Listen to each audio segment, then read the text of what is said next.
Hi guys, James at Rampant Lion Reviews again for you today with another beer review. For this one, we are going to stick to Japan and we're going to go to another brewery that I've never tried anything from before. Now, these guys are another relatively new addition to the Japanese beer scene, but they've built up a very good reputation for themselves over the last couple of years. They're quite an interesting company. They've done a few different things from what I understand, and they're also from a part of the country that is becoming more and more well known for its craft beer.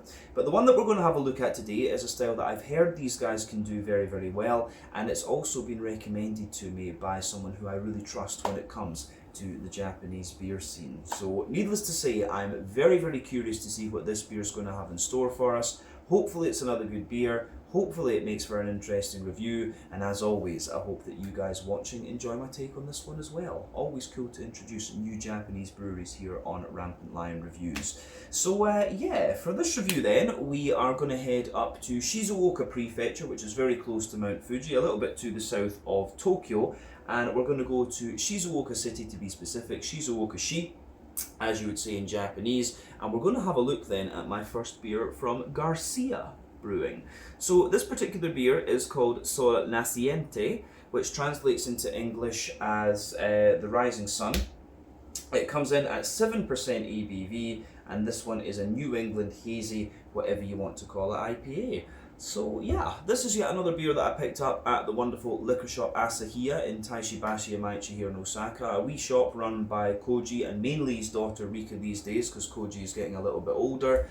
But yeah, they've always got a great selection of Japanese beers, and that's where I get most of my stuff here in Osaka. So do make sure you go and check them out. I'll put the link to their Facebook page in the video description below, and if you are specifically interested in learning about Japanese craft beer, I do recommend that you check out my friend Nevit over at Japanese Craft Beer Reviews as well. He reviews stuff from pretty much everywhere across Japan, and I think that's most of his content actually. I don't think he reviews all that many foreign beers in fact. So yeah, go and check him out. Again, I'll put the link to his channel in the video description for you below. Lovely guy, and I'm sure you'll see him featured on the channel again at some point in the fairly near future. But yeah, let's crack on with this one and see what it's going to have in store for us. So, as always with my reviews, I'll tell you a little bit about the brewery before we taste the beer. If you want to get straight to the tasting though, just fast forward. All the usual links can be found in the video description below. That's the brewery website, the link to my other reviews that hopefully I can do in the future from Garcia Brewing. Very first time these guys are featuring on the channel as I mentioned, but there's all the usual social media down there. If you want to see more reviews, do please consider subscribing to the channel. The support you give is massively appreciated, and remember you can go into the channel homepage and search for beer using the geography tagging system. So just go in there, use the little search bar, put in your hometown, state, county, province, whatever you like. If I've reviewed beers from the area that you search for, they will pop up. Failing that though, you can check out the playlist of beers from different countries. You'll find this one in the Japanese playlist along with a number of other things. And yeah, that's been added to quite regularly since I've been based out here in Asia. So do check out those and check out the other playlists as well. But yeah, let's go on to my brewery notes then, and I'll tell you a wee bit about Garcia Brewing once again then. So, Garcia Brewing, as I've mentioned to you already, are based in Shizuoka City, Shizuoka-shi, in Shizuoka Prefecture near Mount Fuji here in Japan, and the company was founded back in 2019 by Jean and Freddie Garcia, who are brothers and originally from Peru in Latin America. So their family opened a grocery store when these guys were quite young, so they were involved in the business from a very early age, but the economic situation in Peru was really quite poor, and I think it still is in honesty, but they moved to Japan for work basically. But in 1998, Jean moved over, and then he was later joined by Freddie in 2004, and they both used their incomes to help support their family's agricultural business back in Cañete in Peru. But this business continued to struggle, and it would eventually close in 2008. So they decided at this point that the businesses they had originally wanted to start in Peru, they would now start in Japan. So both of them were working in factories that produced car parts, and they were processing marine products and stuff like this. But apparently they were also very keen on producing clothes as well, but they found that this business really wasn't going to work for them in Japan. So they actually had been producing cheese in their free time at home, and so in 2011 they created their own company called JF Foods, Jean and Freddie. But they had a difficult start with this business in terms of finding suppliers and a premises. In Japan, actually, a lot of a lot of locals are very reluctant to rent things out to foreigners because they can just run away. That's the kind of thinking behind it. But they actually had to build much of their own equipment for the cheese company as well. But they sold their first cheese in Latin American stores in Japan, but then they gradually got their products into local supermarkets in Shizuoka as well. And from what I understand, it's actually very, very well respected these days. But they've won a number of awards over the years, and this side of the company is managed by Jean, so the cheese is his baby. But Freddie is the main man behind the brewing part of the business, and he was taken to a brewery in Numazu, I think it might have been Baird, by friends, and he was really impressed by the beer, and so he wanted to make something similar for himself. So he started learning about beer from scratch, and he returned to Peru in 2010 for a few months to train at a local brewery there. So he returned to Japan and actually worked as a carpenter and started saving up enough money to buy his first tank, and so he imported 5 small 240 litre tanks from abroad in 2014. So they received their brewing license eventually in 2019, and soon after this they released their first commercial beer. So 2019 is the kind of official start date of Garcia Brewing. But they had their own bar for a little while called Fiesta Garcia, and this served their beer, Peruvian food and things like this. But apparently this really suffered because of the restrictions from the COVID-19 pandemic. But today, more of the family are working in the business, and the brewery runs with 7 1,200 litre fermentation tanks, and they're producing mostly lagers and IPAs and pale ales and stuff like this, lighter, more sessionable and drinkable beer. But yeah, they've got a core range of beers. I think this is one of the core range of beers. And many of their beers also contain quinoa as well, which is quite interesting because they wanted to add a Peruvian element to their beers, and adding adjuncts to beers in Japan is quite common actually, although I think in Japan legally when you put adjuncts into the beer you have to call it happoshu, which is like a it's like a kind of alcohol mix. It's not legally beer, but for all intents and purposes, this is beer.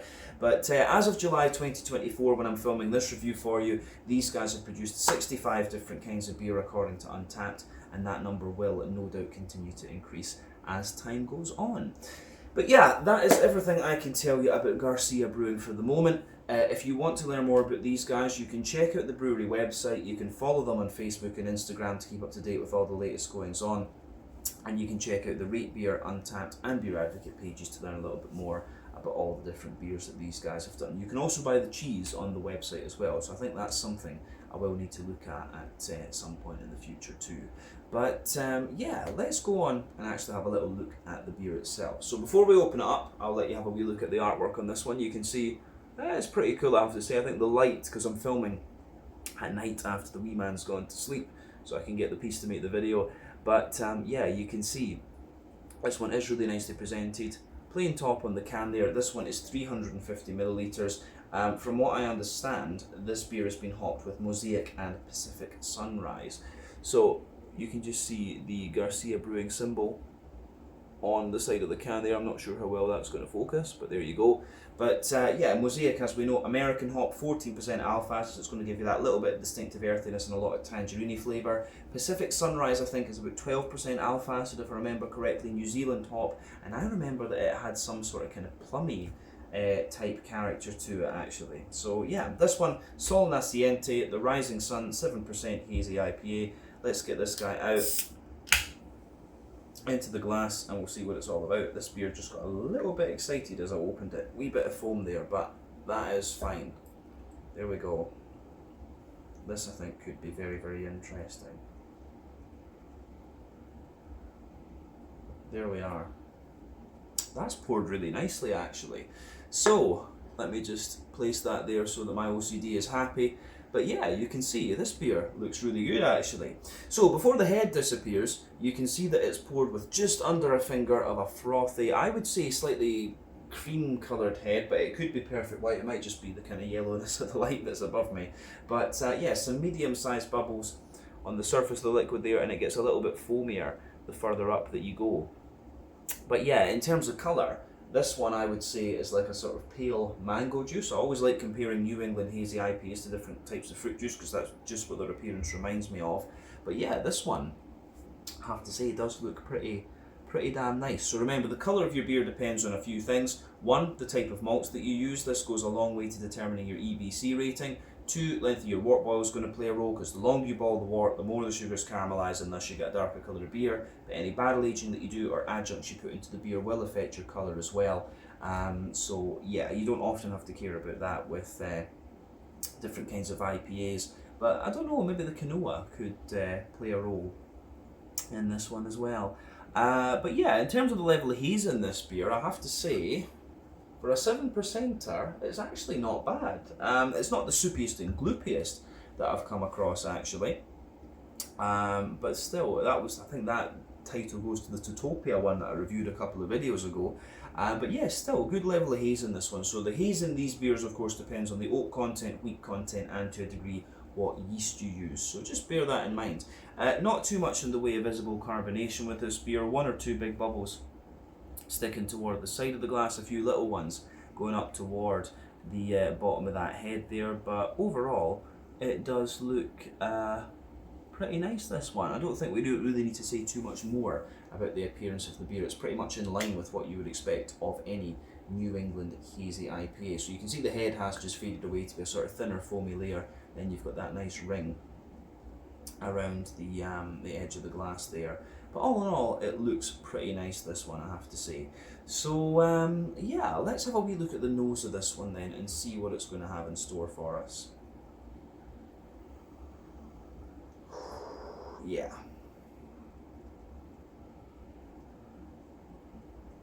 That's pretty nice, actually. It's, you know, as I've often said, with New England IPAs, there are 6 different things to kind of think about when with this style, you know, with the malty and yeasty side of things. You've got the farmhousey yeasty character, the rye lean and grainy side of things. Those two are a bit more common in American brewed New England IPAs, of course, actually from the New England region. But you've got wheaty bitiness, oaty creaminess, barley malt bread, and also the sweeter side of things. And that's really how the style has evolved, actually, since it's moved out of New England. But yeah, this one for me actually comes across as being quite wheaty and quite barley malt leaning, in all honesty. That's the first impression that I have of that. And there is something about this malt base which makes me wonder, is there a little bit of quinoa in this? Because it does have a very slight kind of vegetally type note to it. But it also at the same time, it's a bit hard to tell. I think we'll be able to tell a wee bit more about that from the actual flavour. But this beer gives you everything you'd want. You've got that nice kind of bready backbone to it, little tiny bit of sweetness, lovely bright green component, and also some nice fruity character as well. So let's just break it down and describe that for you a wee bit more in depth. So for me, the backbone of this beer, you've got that lovely sort of fresh white bready bread crust coming out of this one there. You can smell that right away. So fresh white bready bread crust. You do have little elements of wood, in there, little bits of cracker and things like that. I do get a little bit of a sweeter brown bread coming out of the beer. So yeah, a little bit of sweet brown bread in there.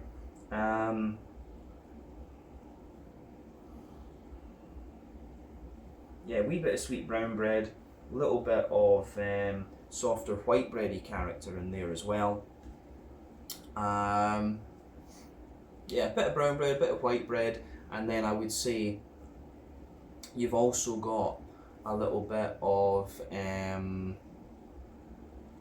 I would say, yeah, there's a little bit of like a more dense wheaty character to this one, like at the back of the nose. Yeah, at the back of the nose, you can certainly get a little bit of that kind of wheaty bitiness, but it's not too bitey. I mean, European wheat is a bit drier and more bitey than American wheat, for example, which is just a little bit smoother. So yeah, there's a wee bit of that wheaty bitiness in there and a more kind of dense character to it as well. But yeah, for me, I'd say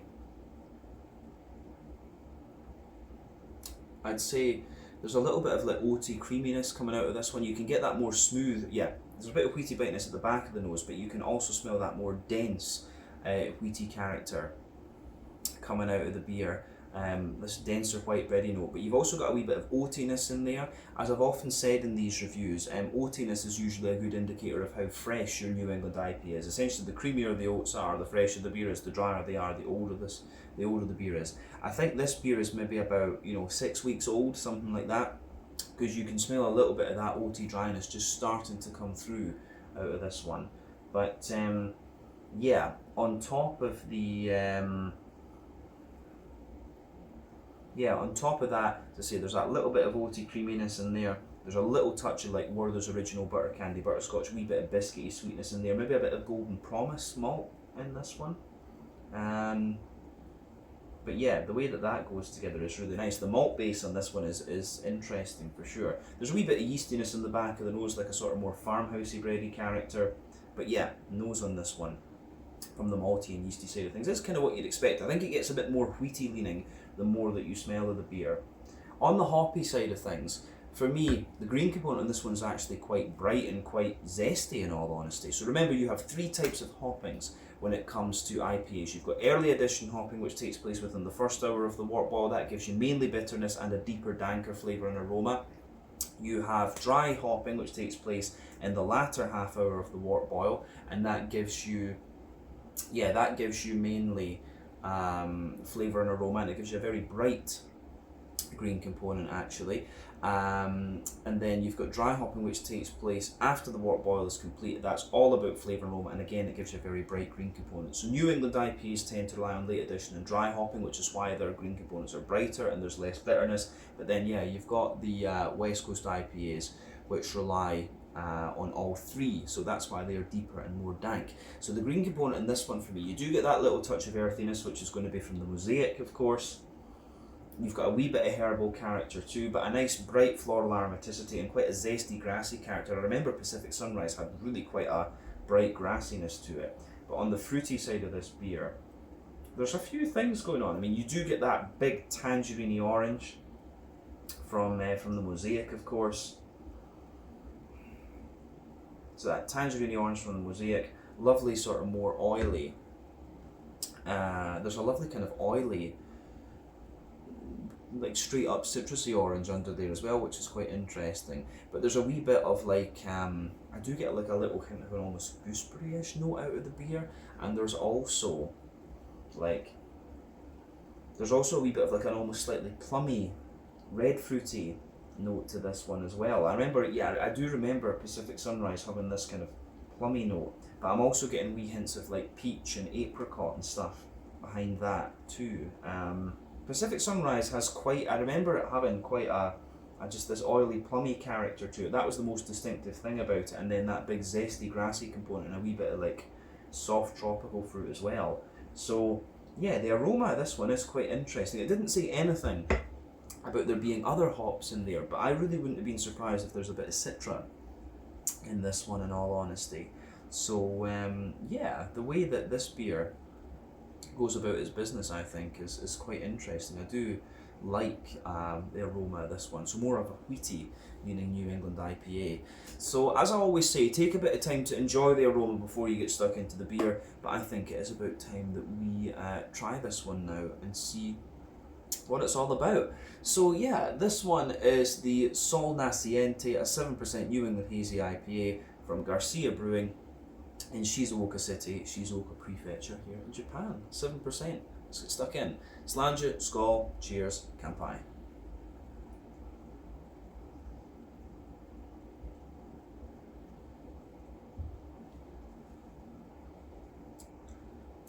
Ooh. That's actually really nice. Yeah, that's pretty damn solid actually. I'm going to say straight away, big thumbs up to Garcia Brewing for this. That's actually, it's the thing that's striking me about this. This is a 7% New England IPA, but it's actually very light and very drinkable. You could tell me this one was like a 4.5–5% session New England, and I would believe you. So yeah, I've said this often about Japanese beer as well, is that quite often you'll get the flavour profile you expect from Japanese beer, but the mouthfeel quite often can be a little bit lighter. And I think that's just to do with the fact that the Japanese view beer as something that is supposed to go down easy and be nice and drinkable. So that's the kind of impression I have of this one. This has got all the flavour you want, but it is a bit lighter in its mouthfeel, and it's very, very drinkable. But it's a very well done beer, this one. I will say that.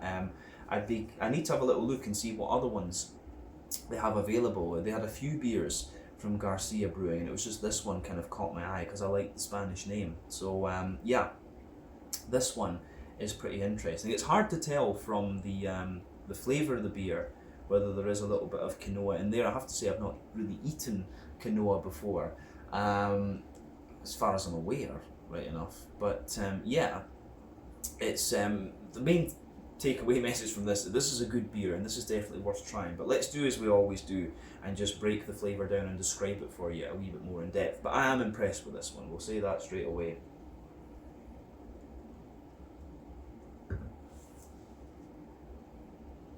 I'd be very curious to try this on tap actually and see what it's all about. But I will say the beer as well, it does thicken up the more that you drink of it.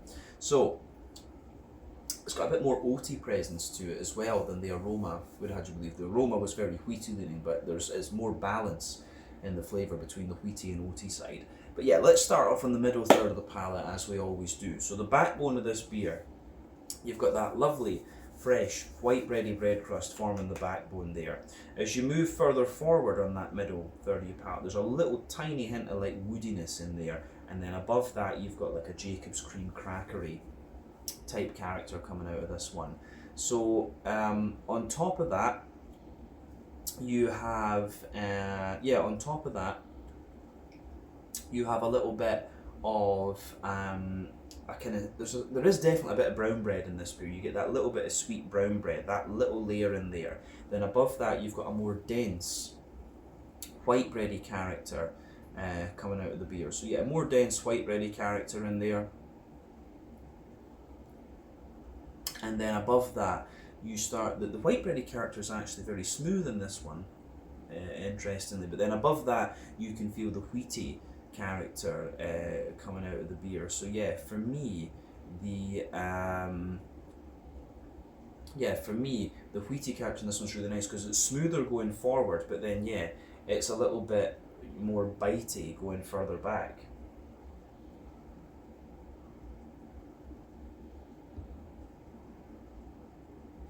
So yeah, there's a little bit more bitiness to the wheat further back on the palate, but yeah, it's a little bit smoother going forward. It's not, I want to say it's American. I want to say that yeah, it seems more like American malt that's in this this beer, and honestly the wheat just feels that little bit smoother. It's not quite as bitey as European wheat. I could be wrong right enough, but I do suspect American wheat in this one, just from the smoothness that's there. But yeah, on top of the wheaty, the more dense wheaty white bready layer, you start to get the oaty side of the beer. So if you go down that middle line of your palate, you've got that lovely creamy oaty character coming out of this one. So you can feel the creaminess there, and as you spread out, as you move out toward the edges of that middle third of your palate, you've got a little bit of dryness from the oaty side of the beer too, which I think is nice. In the dead centre of the tongue, you can feel that little bit of like Werther's Original butter candy, butterscotchy type character coming out of the beer, which I do like as well. So that's definitely there. And then there's a wee bit of like McVitie's digestive biscuity character to this one too. So again, I really like how that goes together.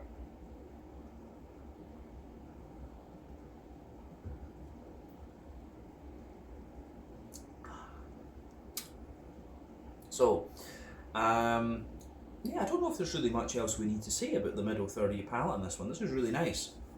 So,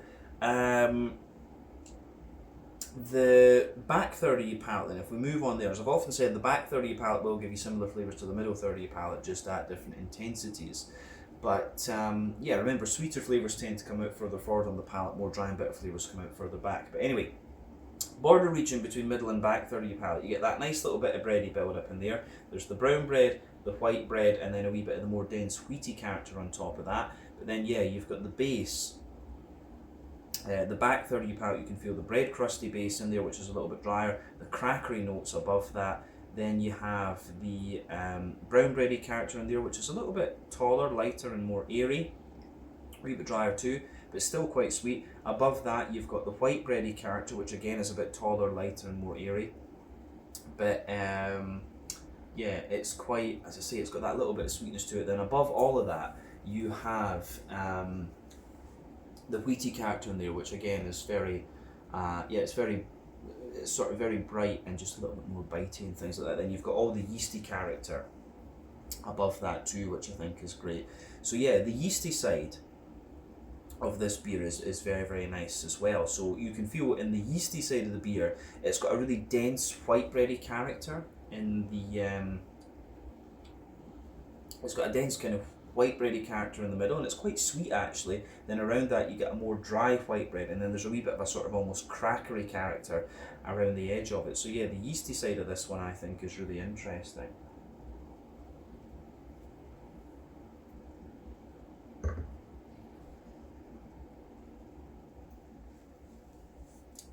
So yeah,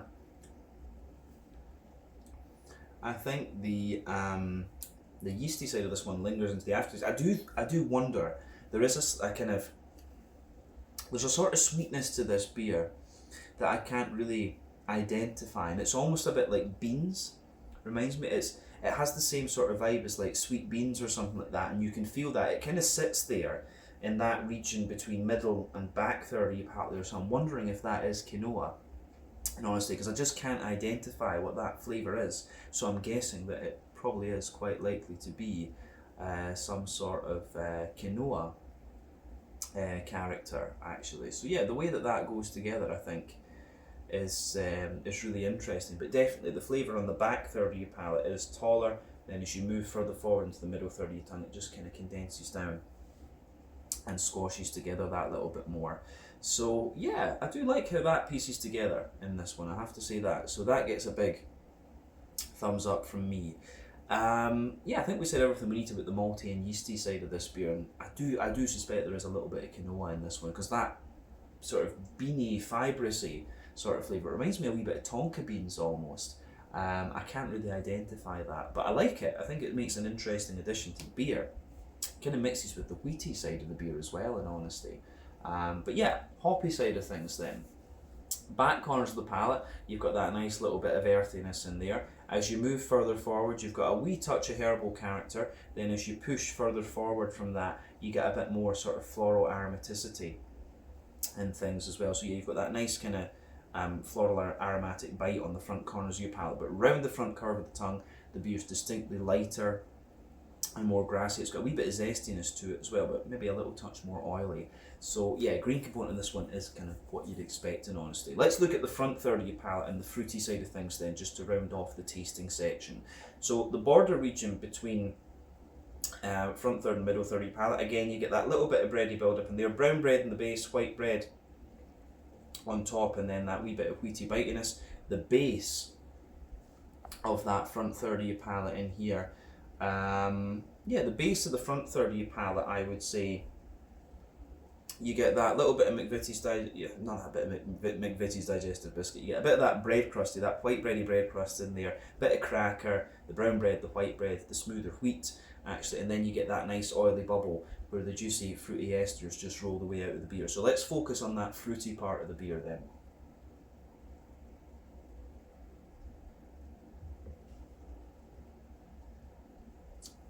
So for me, the fruity side of the beer is quite the fruity side of the beer, if you go to the back of that front third of your palate, you do get more of a, there's like a soft passion fruit in there, apricot as well. I do wonder if there is a more tropical hop in this one, honestly, but yeah, passion fruit and apricot for sure. Then as you move into the front half of that front third of your palate, you've got more of you do get that nice kind of tangerine orangey character coming out of this one. So yeah, lovely big tangerine orangey notes from the mosaic in this one. And there is a wee bit of like a juicy plummy character mixing in with that too. It's interesting because normally plums come out in the black beers and you get that at the back of that front third of your tongue. But yeah, more of an oily plummy character coming out of this beer as well. But all in all, I think the fruity side of this one's quite nice. It leans more toward that kind of orangey side of things, I would say, and that kind of suits the label, of course. But yeah, all in all, really quite impressed with this beer. A really nice, drinkable New England IPA, this one. So yeah, gets a big thumbs up from me. Let's round off then with a wee look at the mouthfeel. For me, the mouthfeel of this beer, I'd say it's right in the middle of the spectrum. Mid-bodied, but as I say, you just get that bit of Japanese lightness to it.